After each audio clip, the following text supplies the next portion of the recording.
நாளே மாங்காய சாப்பிடுவாங்க. அப்போ நன்மைகள் இருக்குன்னு சொன்னா சாப்பிடாம இருக்க முடியுமா? இதுல அப்படி என்ன நன்மைகள் இருக்குன்னு யோசிக்கிறீங்களா? வாங்க பார்க்கலாம். முக்கணிகள்ல முதல் கனி என்னவென்றால் அது மாங்காய்.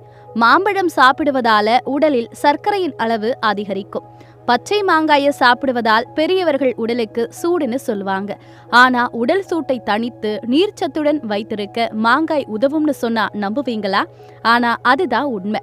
பச்சை மாங்காய முறையாக சாப்பிட்டால் பல நன்மைகள் நம் உடலுக்கு கிடைக்கும்.